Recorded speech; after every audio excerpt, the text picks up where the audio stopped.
Coba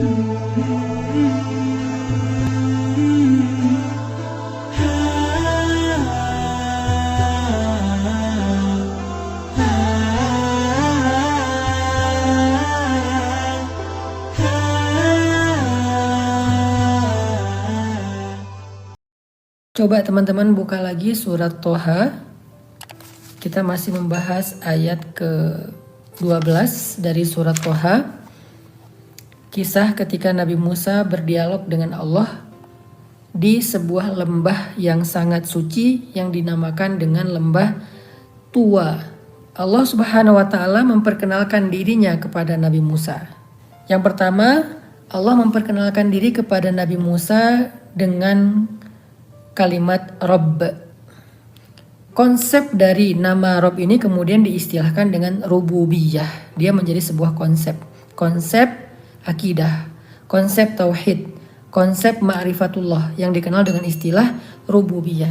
Salah satunya tadi Allah sebaik-baik pencipta, Allah sebaik-baik penjaga, Allah sebaik-baik pemelihara, Allah sebaik-baik pemilik. Udah belum kita meyakini 4 makna Rabb ini dalam kehidupan kita? Kita belajar yakin bahwa Allah menciptakan kita ahsani takwim. Laqad khalaqnal insan fi ahsani takwim. Kami telah menciptakan manusia dalam sebaik-baik bentuk. Artinya Allah menciptakan kita dengan bentuk yang udah sempurna. Mungkin bukan sempurna, lebih tepatnya udah terbaik, karena yang sempurna hanyalah Allah. Allah menciptakan kita dengan bentuk yang terbaik, dengan komposisi yang terbaik, dengan ciptaan yang terbaik. Kemudian Allah sebagai sebaik-baik penjaga. Apa artinya? Implementasi Allah sebagai sebaik-baik penjaga dalam kehidupan kita adalah kita menjadi orang yang lebih berserah kepada Allah. Kenapa kita menyerahkan diri kepada Allah? Karena kita yakin Allah penjaga yang terbaik. Allah nggak akan menyia-nyiakan kepasrahan kita, memasrahkan diri, memasrahkan keluarga, memasrahkan harta di jalan Allah, karena Allah sebaik-baik penjaga. Salah satu contoh sederhananya adalah karena kita yakin Allah sebaik-baik penjaga, maka kita selalu membaca doa ketika kita mau melakukan safar misalnya.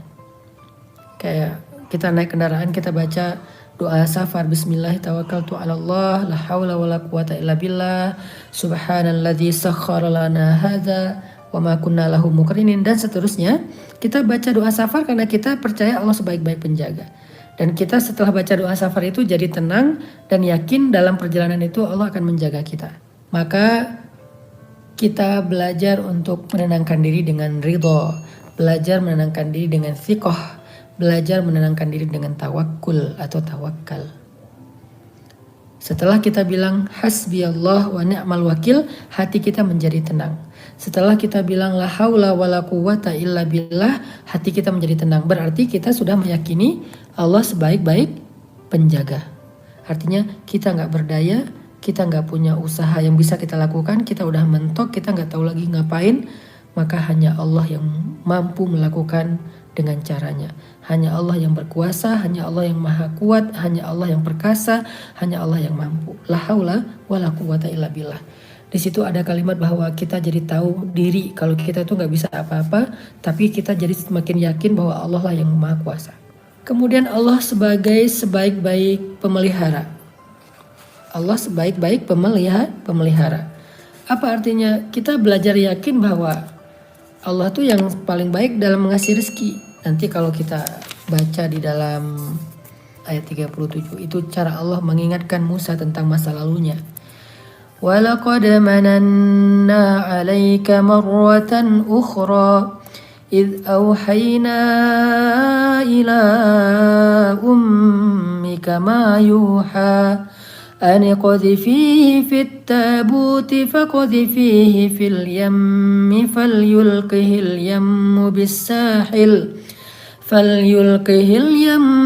بِالسَّاحِلِ يَأْخُذْهُ عَدُوٌّ لِّي وَعَدُوٌّ لَّهُ وَأَلْقَيْتُ عَلَيْكَ مَحَبَّةً مِّنِّي وَلِتُصْنَعَ عَلَى عَيْنِي إذ تمشي أختك فتقول هل أدلكم على من يكفله فرجعناك إلى أمك كي تقر عينها ولا تحزن وقتلت نفسا فنجيناك من الغم وفتناك فتونا فلبثت سنين في أهل مدين ثم جئت على قدر يا موسى. Ini yang tadi saya cerita, gimana cara Allah mengingatkan kembali kepada Musa tentang perjalanan hidup Nabi Musa dari sejak kecil. Allah pengen ngasih tahu siapa yang menyelamatkan kamu dengan cara dihanyutkan ke sungai Nil. Siapa yang menyelamatkan kamu ketika kamu berada di dalam istana musuhmu Fir'aun ketika dia mau membunuhmu saat dia tahu bahwa kamu bayi Bani Israel. Siapa yang menyelamatkan kamu ketika kamu dikejar-kejar oleh tentara Fir'aun gara-gara membunuh laki-laki Kipti. Siapa yang menyelamatkan kamu ketika kamu terkatung-katung di padang pasir? Siapa yang telah menyelamatkan kamu dan memberikan kamu tempat tinggal, keluarga, naungan di Madian? Allah Subhanahu wa Ta'ala. Begitu cara Allah menyuruh Nabi Musa flashback tentang rububiyah, pemeliharaan dan penjagaan Allah dalam kehidupan Nabi Musa. Inilah iman, teman-teman. Belajar iman. Coba ingat-ingat lagi tentang perjalanan hidup kita. Harusnya itu menjadi ayat min ayatillah. Jadi perjalanan hidup kita selama ini dengan berbagai macam ujian dan pertolongannya adalah ayatun min ayatillah. Bukti-bukti di antara sekian banyak bukti bahwa Allah sebaik-baik pemelihara, bahwa Allah sebaik-baik penjaga. Selain membaca Al-Quran, kita juga membaca kehidupan kita sebagai sebuah ayatun min ayatillah. Bukti-bukti di antara bukti kebesaran Allah. Makanya Allah mengatakan di dalam ayat 23 itu kata Allah, linuriyaka min ayatinal kubra. Begitulah kami memperlihatkan kepadamu ayat kami yang besar. Ayat yang besar itu bukti. Ayat itu artinya bukti. Jadi ayat-ayat Al-Quran itu adalah bukti-bukti tentang kebenaran Allah. Bukti-bukti tentang kebenaran syariah. Bukti-bukti tentang kekuasaan Allah. Bukti-bukti tentang keagungan Allah. Di situ dijelaskan bukti-buktinya. Coba kita ingat. Kalau Allah bukan sebaik-baik pemelihara, bagaimana kita bisa berada di dalam majelis ini? Mungkin kita udah celaka karena dosa-dosa kita di masa lalu. Kalau bukan Allah menolong kita, menyelamatkan kita, menjaga kita, mungkin kita udah berputus asa, ya udah binasa, udah celaka. Kalau bukan karena Allah menyelamatkan kita, mungkin kita udah semakin hancur. Coba kita renungkan kembali tentang diri kita, tentang masa lalu kita. Semua kita pasti punya pengalaman spiritual seperti Nabi Musa. Harusnya pengalaman-pengalaman itu menjadi ayatun min ayatillah. Harusnya pengalaman-pengalaman itulah yang membuat kita semakin mengenal Allah sebagai sebaik-baik pemelihara, sebaik-baik penjaga atau Rabb. Percaya, tetapi kita masih punya Allah. Kalau kita masih punya Allah, la tahzan, kenapa kita harus bersedih? Bukankah Allah sebaik-baik pemelihara dan penjaga? Dan awal dari kebaikan itu adalah Allah menjaga dan menyelamatkan hati kita. Sehingga kita kuat menghadapi masalah.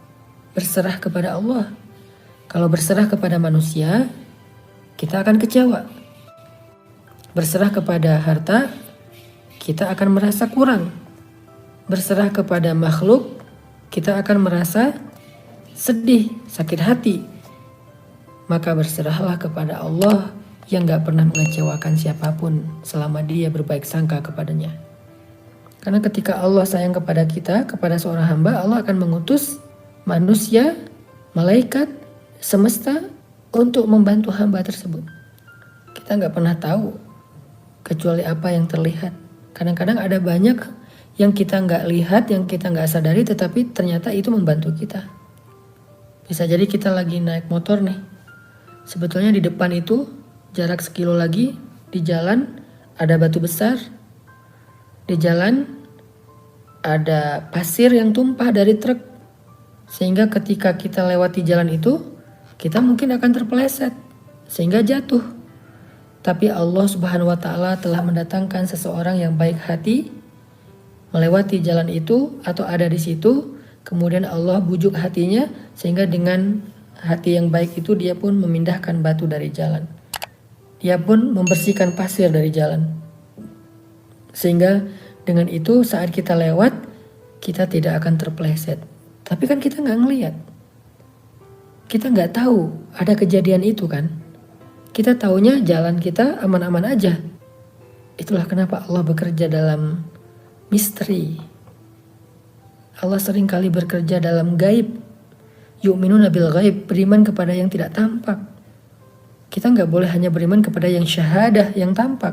Kita juga harus beriman kepada yang gaib, yang tidak tampak, yang Allah rencanakan, yang Allah lakukan. Kita nggak harus tahu, tapi kita yakin bahwa Allah melakukan itu.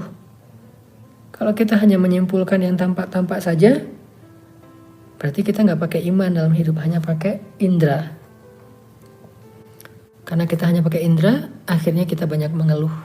Akhirnya kita banyak khawatir. Akhirnya kita kurang bersyukur. Akhirnya kita nggak pernah belajar. Akhirnya kita nggak tahu cara berpasrah dan berserah kepada Allah. Karena kita cuma pakai indera yang penglihatan. Kalau kita nggak ngelihat, kita nggak percaya. Padahal Allah bekerja dalam diam. Allah bekerja dalam gaib yang tidak terlihat.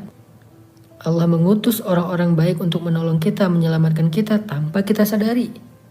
Maka jadikanlah pengalaman hidup kita, kalau kita berterima kasih kepada seseorang, maka yang lebih utama lagi kita berterima kasih kepada Allah karena orang itu. Kita berterima kasih kepada seseorang karena membantu kita. Tetapi orang itu tidak akan membantu kita kecuali Allah yang membujuk hatinya untuk melakukan itu. Maka kita juga bersyukur kepada Allah karena telah mengutus orang yang baik itu untuk membantu kita.